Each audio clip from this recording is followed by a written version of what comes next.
বালুরঘাটে আত্রাই নদীতে নবনির্মিত বাঁধের সিঁড়িতে ধস, জলের চাপে সিঁড়িতে ধস বলে অনুমান। বাঁধ তৈরিতে রড ব্যবহার করা হয়নি বলে অভিযোগ পাথরের উপর ঢালাই করে এইভাবে তৈরি করা হয়। নির্মাণ সংস্থা তৈরি করে। এলাকায় তীব্র আতঙ্ক ছড়িয়েছে। ঘটনাস্থলে সেচ দপ্তরের আধিকারিকরা পৌঁছেছেন ইতিমধ্যেই। জলের চাপ কমাতে খুলে দেওয়া হয় স্লুইস গেট। 2023-এ আত্রাই নদীর জল ধরে রাখতে এই স্বল্প উচ্চতার বাঁধ তৈরি করা হয়েছিল, কিন্তু সেই বাঁধেরই একটা অংশ এভাবেই ভেঙে গিয়েছে। শুষ্ক মৌসুমে এই অবস্থা, বর্ষাকালে কি হবে? আতঙ্কিত স্থানীয় বাসিন্দারা ঠিক এই প্রশ্নই তুলছেন।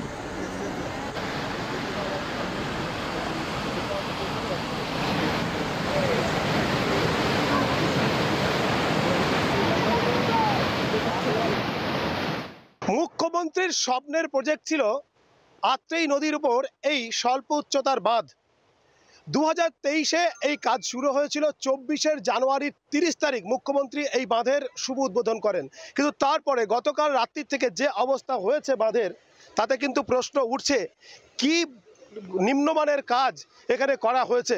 কারণ যে সিঁড়ি করা হয়েছিল পুরো সিঁড়িটা জলের তোড়ে ভেসে গেছে। অবশ্য এখন শুষ্ক মরশুম চলছে, সেভাবে জলের লেভেল খুব একটা উঁচু নয়। তারপরেও যেভাবে বিশাল অঞ্চল জুড়ে ভাঙন হয়েছে, কংক্রিটের সিঁড়ি কার্যত ধুয়ে নিয়ে গেছে নদী, তাতে কিন্তু প্রশ্ন উঠছে যে কি নিম্নমানের কাজ এখানে করা হলো। এই সংক্রান্ত বিষয়ে সুকান্ত মজুমদার একটি টুইটও করেছেন। ফলে এলাকার মানুষ আতঙ্কে রয়েছেন। দায় কার সে প্রশ্ন কিন্তু উঠছেই। বালুরঘাট থেকে শ্রীকান্ত ঠাকুর রিপোর্ট, জি 24 ঘন্টা।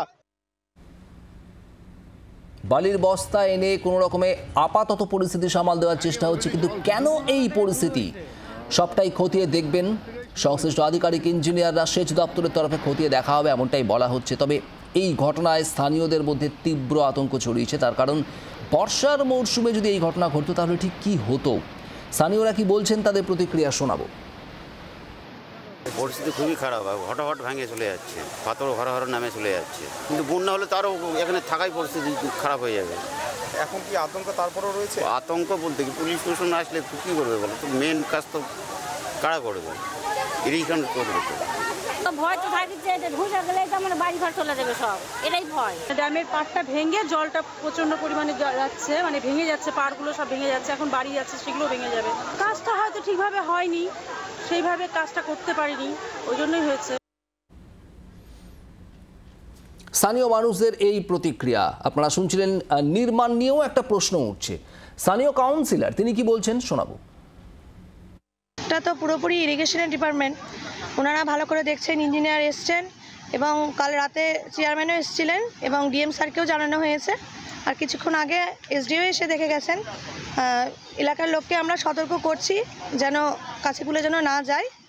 ওনারাও এসে সতর্ক করলো না, যতটা সম্ভব ওনারা রিপেয়ার করার চেষ্টা করছে। এলাকার লোকজনকে আমি যতটা আশ্বাস করতে পারছি, এবং যে সমস্ত দুটো বাড়ি একদমই বাঁধের ধারে লাগানো তাদেরকেও আমরা দেখছি। ওনাদের দায়ভার অবশ্যই আমাদের, কিন্তু এটা পুরোপুরি ইরিগেশনের ব্যাপার এবং জলের লেয়ারের উপর কারোরই হাত থাকে না।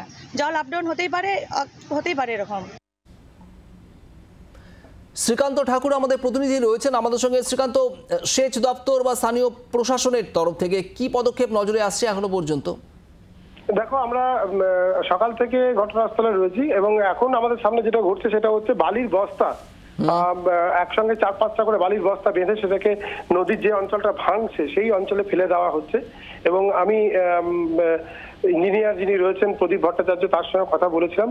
তিনি নর্থ বেঙ্গল সার্কেলে, তিনি মালদা থেকে উনি এসছেন এই ইঞ্জিনিয়ার। তিনি বলছেন যেটা যে এই নদীর যে অঞ্চলটা ভাঙন শুরু হয়েছে সকাল থেকে, সেই অঞ্চলে এই বালির বস্তাগুলো দিয়ে কোনো রকমে প্রাথমিক উদ্দেশ্য হচ্ছে ভাঙনটাকে আটকানো। তারপর কলকাতা থেকে একটা টিম আসছে যারা এসে বাকি যে স্ট্রাকচারের যে অঞ্চলটা খুলে গেছে লোহার, সেটা নিয়ে তারা কাজ করবেন। কিন্তু ইরিগেশনের প্রাথমিক কাজ হচ্ছে ভাঙনটাকে রোধ করা। ফলে এই ঘন্টা দুয়েক আগে থেকে ভাঙন রোধের চেষ্টা চলছে এবং বালির বস্তা ভর্তি করে সেই যে অঞ্চলটা ধুয়ে চলে গেছে সেই অঞ্চলে ফেরার কাজ চলছে। বাংলার আওয়াজ, বাঙালির আবেগ, জি 24 ঘন্টা।